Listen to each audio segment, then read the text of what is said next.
गुरु सेवा से पाइए सतगुरु चरण निवास। इसी का मतलब समझेंगे तो नमस्ते, मैं पवन यादव रामपुरा झज्जर से। तो इसका अर्थ जानने की कोशिश करेंगे, किताबों में पढ़ के नहीं भैया, हकीकत में जानने की कोशिश करेंगे प्रैक्टिकली। किताबों में तो दुनिया पढ़ती है, उससे क्या फ़ायदा होने वाला है। आपके जान पहचान के बहुत से हों लोग हैं, जैसे मैं यहाँ बैठा हुआ हूँ या मेरी जगह आप बैठे हुए हैं, तो आपके बहुत से जान पहचान वाले मिलेंगे। आप क्या देखेंगे कि मरने के बाद में जो जान पहचान वाले हैं, कोई भी हो सकता है, उसमें ये नहीं है कि कोई एक आदमी होगा।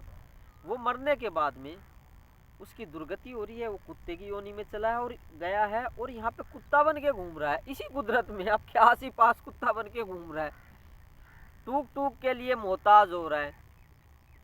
कुछ ऐसे भी होते हैं जो मरने के बाद में भूत प्रेत बन के यहाँ पे घूम रहे हैं। वो अपने घर वालों से मिलने के लिए तरस रहे हैं, यहीं पे घूम रहे हैं, तो दुर्गति हो गई। अब कुछ मरने के बाद में यहाँ पे कीड़े मकोड़े बने हुए घूम रहे हैं, चूहा बन के घूम रहा है, सांप बन के घूम रहा है। तो जितने भी ये आपके जान पहचान वाले हैं, आप एक बात देखेंगे, सब मर के दुर्गति को क्यों जा रहे हैं। ये इतने तो धर्मात्मा थे, इतने भंडारे करते थे, उनमें से जान पहचान वालों में से काफ़ी ऐसे लोग होंगे जो भंडारे करते थे।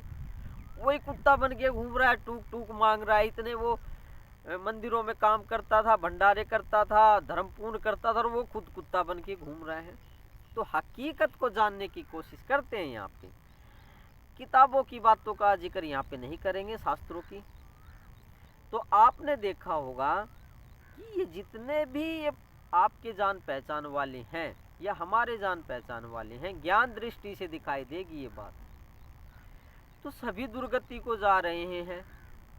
लेकिन आपको जब गुरु की प्राप्ति हो जाती है तो आप क्या देखेंगे कि मैं नहीं जा रहा हूं, मेरे को ले जाने वाला कोई नहीं है, कोई भी इसको कोई भी दुर्गति में नहीं डाल सकता, कोई कीड़े की योनि में नहीं डाल सकता, कोई बछड़े की योनि में नहीं डाल सकता, कोई बछड़ा बना घूम रहा है। आप नहीं जाओगे, सब चले जाएंगे, चाहे कितना ही बड़ा धर्मात्मा क्यों ना हो, चाहे कितने बड़े वाला पैसे वाला क्यों ना हो, चाहे कितना ही अहंकारी क्यों ना हो, चाहे किसी का कितना ही बड़ा बंगला क्यों ना हो। आप ज्ञान दृष्टि से क्या देखेंगे कि ये देखेंगे कि सारे यहाँ मरने के बाद में कोई कुत्ता बन रहा है, कोई जीते जी तो इतना अहंकार था कि मैं स्वर्ग में जाऊंगा, मैंने धर्म किया है, मैंने भंडारे किए हैं, मैंने पाठ करवाए हैं, इतना मैंने धर्म किया है। तो वो धर्म करने वाले भी दुर्गति में जा रहे हैं, लेकिन आप नहीं जाओगे। क्यों नहीं जाओगे? क्योंकि आपके सिर पे उस गुरु का शीश है, आशीष है। तो आप ये कह सकते हैं कि सबके दुर्गति के जाने के बाद में भी गुरु आपको दुर्गति में नहीं जाने देता।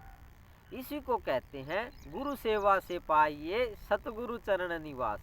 आप गुरु के पास ही रहोगे, आपका शरीर छूट जाएगा तो भी आप गुरु के पास ही रहोगे, गुरु आपको दुर्गति में नहीं जाने देगा। और ये अपनी आंखों से देखोगे आप। ऐसा नहीं है कि ऐसा पढ़ी पढ़ाई बातें हैं जो किताबों में शास्त्रों में नहीं। पूरी जिंदगी आप क्या प्रैक्टिकल करोगे कि सब दुर्गति में जा रहे हैं, लेकिन आप नहीं जा रहे हो। आपको ये अनुभव होगा, ये ज्ञान होगा, ज्ञान दृष्टि से ये दिखाई देगा। इसी को कहते हैं गुरु सेवा से पाइए सतगुरु चरण निवास। सबके दुर्गति के जाने के बाद में भी आप दुर्गति में नहीं जाएंगे, आप गुरु के पास ही रहेंगे, गुरु आपको नहीं जाने देगा दुर्गति में। यही उसकी महानता होती है। इसलिए कहते हैं गुरु सेवा से पाइए सतगुरु चरण निवास। ये जितने भी धर्मात्मा हैं, जितने भी भाई पापी तो जाते ही हैं दुर्गति में, कहने का मतलब है कुत्ता बन के, बछड़ा बन के ऐसे ही दुर्गति होके घूमते हैं। लेकिन वो धर्मात्मा भी साथ में जाते हैं दुर्गति में। चाहे आपने कितने ही पाप पुण्य किए हों, लेकिन आप दुर्गति में नहीं जान सकते।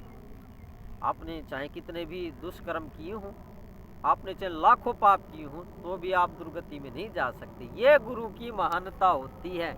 इसलिए कहते हैं गुरु सेवा से पाइए सतगुरु चरण निवास। आप क्या देखेंगे, आपका लड़का, आपकी पुत्र वधू, आपके भाई, आपकी माँ बाप सब दुर्गति में जा रहे हैं, आप नहीं जा रहे हो, क्योंकि आपके ऊपर किसी का हाथ है, आपके ऊपर गुरु का हाथ है।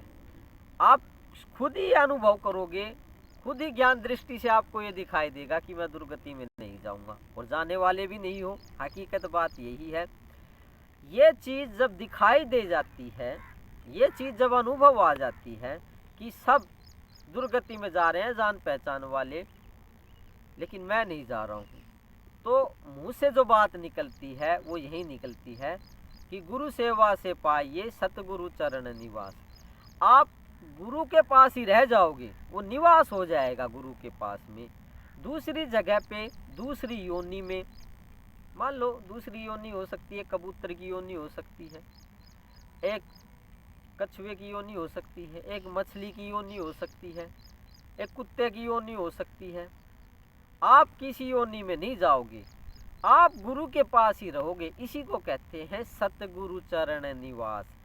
सतगुरु चरण निवास का मतलब गुरु के पास ही रह जाओगे और सबको देखोगे कि सब दुर्गति में घूम रहे हैं। किसी का एक जन्म हो रहा है, फिर उसका दूसरा जन्म हो रहा है, फिर उसका तीसरा जन्म हो रहा है। एक जन्म मान लो कुत्ते का हो रहा है, दूसरा गाय का हो गया, तीसरा भैंस का हो गया, एक टटीरी का हो गया। अलग अलग जन्मों में जाते हुए उनको आप दुखी देखोगे, लेकिन आप कहीं नहीं जाओगे। शरीर भले ही छूट जाए तो भी वहाँ गुरु के पास ही रह जाओगे। गुरु के पास गुरु नहीं जाने देगा। गुरु स्वयंता ही प्रकट रहते हैं 24 घंटे। सतगुरु कौन होता है? जो 24 घंटे अपने शिष्य के पास प्रकट रहता है। तो जो 24 घंटे अपने शिष्य के पास जो प्रकट रहता है, वो कैसे उसको दुर्गति में जाने देगा?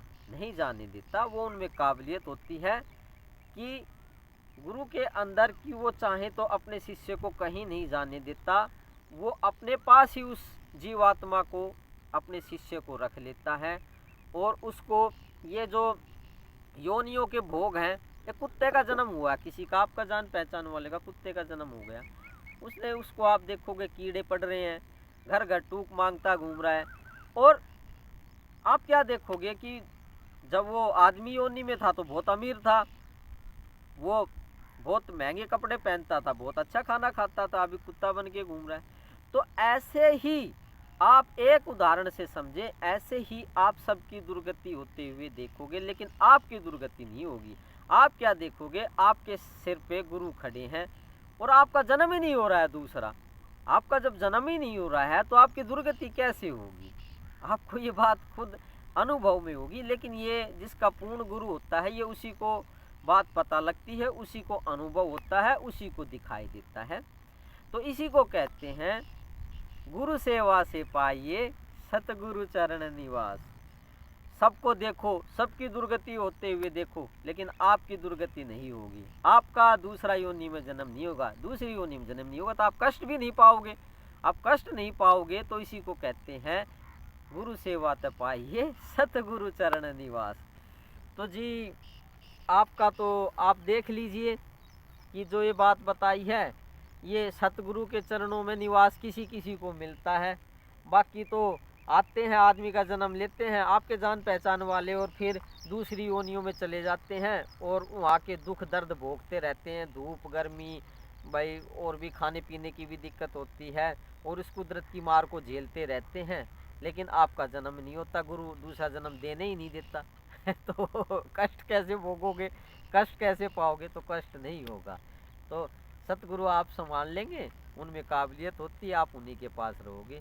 ये आपको ज्ञान प्राप्त होने पे दिखाई देगा। बिना ज्ञान प्राप्त हुए आपको ये सब चीज़ें दिखाई नहीं देंगी। तब तक तो ऐसा ही है कि अंधे से कहो कि रोशनी होती है तो अंधा कहेगा रोशनी रोशनी कुछ नहीं होती। अंधा तो रोशनी को मनाही करेगा। तो आप तो इन बातों को अभी झुठलाएंगे, क्योंकि आपके पास ज्ञान दृष्टि नहीं है, आपको ज्ञान की प्राप्ति नहीं है। और जिसको ज्ञान की प्राप्ति नहीं होती है तो वो तो ऐसे ही कहेगा। तो गुरु सेवा से सतगुरु चरण निवास पाना चाहिए, इसी को आज समझाया गया है।